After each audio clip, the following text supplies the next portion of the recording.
محمد بن راشد المکتوم اس شخص کا نام ہے جسے دبئی کا معمار بھی کہا جاتا ہے۔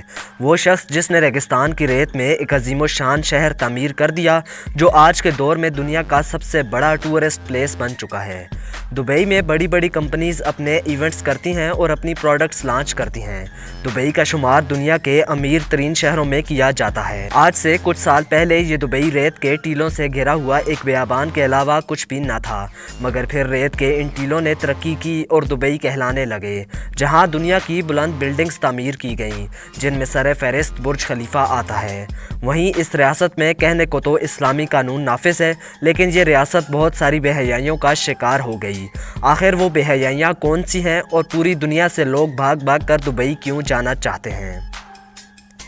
ناظرین، دبئی کو جدید بنیادوں پر استوار کیا گیا ہے۔ اس شہر کی بنیادوں میں یہ پالیسی رکھی گئی تھی کہ اس شہر کو دنیا بھر کے لوگوں کے لیے عیاشی کا مرکز بنایا جائے گا، خواہ آپ کسی بھی رنگ، نسل اور مذہب سے کیوں نہ ہوں۔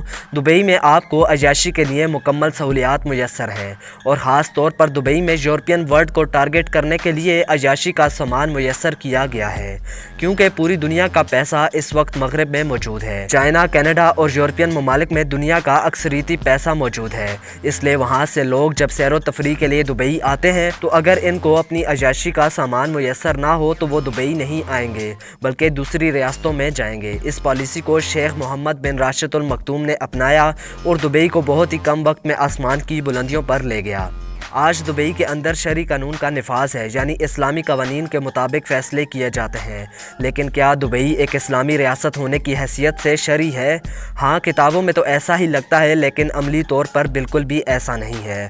دبئی میں آپ کو مرہنہ بیچز بھی مل جائیں گے، اور ویسے بیچز جس طرح کے بیچ آپ کو یورپ میں میسر نہیں، لیکن دبئی کے ساحل پر مغربی دنیا کے لیے عیاشی کا مکمل سامان موجود ہے۔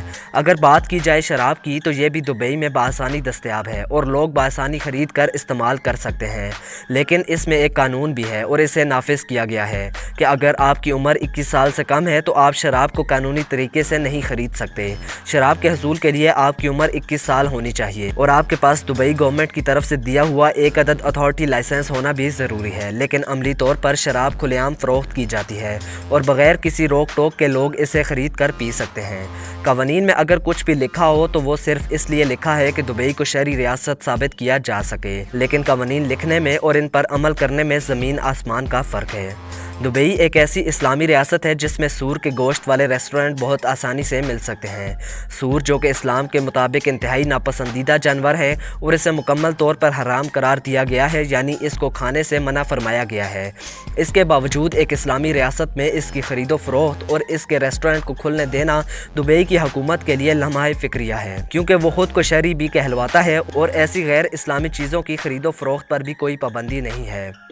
تو اگر بات کی جائے شہری ریاست کے حکمرانوں کی دولت اور ان کے ذاتی لائف سٹائل کی، تو کوئی بھی خدا ترس حکمران جو اپنی ریاست کو اسلامی طرز پر چلا سکتا ہے، ان کی نجی زندگی بھی بالکل اسلامی شریعت کے مطابق ہوتی ہے۔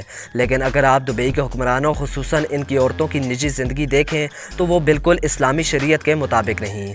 اگر دبئی میں موجود کلبز اور پبز کی بات کی جائے تو کلبز اور پبز ایک اسلامی معاشرے اور ایسی ریاست جس میں کہا جائے کہ وہاں پر اسلامی قوانین کا نفاذ ہے، وہاں پر ان کلبز کی کوئی بھی گنجائش نہیں ہو سکتی، کیونکہ یہ تمام مغربی دنیا کا کلچر ہے۔ لیکن اسلام میں ایسے فحاشی کے اڈوں کی کوئی بھی گنجائش نہیں ہے، لیکن دبئی کے اندر یہ چیزیں بہت ہی کامن سمجھی جاتی ہیں۔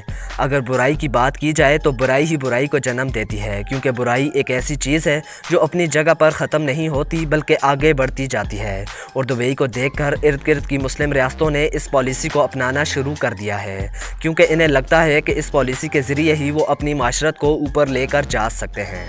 تو ناظرین، آپ اس بارے میں کیا رائے رکھتے ہیں؟ اپنی رائے کا اظہار کمنٹس میں ضرور کیجیے گا، اور اگر آج کی ہماری ویڈیو نے آپ کو محظوظ کیا ہو تو ویڈیو کو لائک اور چینل کو سبسکرائب کر دیجئے، اور اپنے میزبان محمد انیس عارف کو دیں اجازت۔ ملتے ہیں نئی ویڈیو کے ساتھ، تب تک کے لیے اللہ نگہبان۔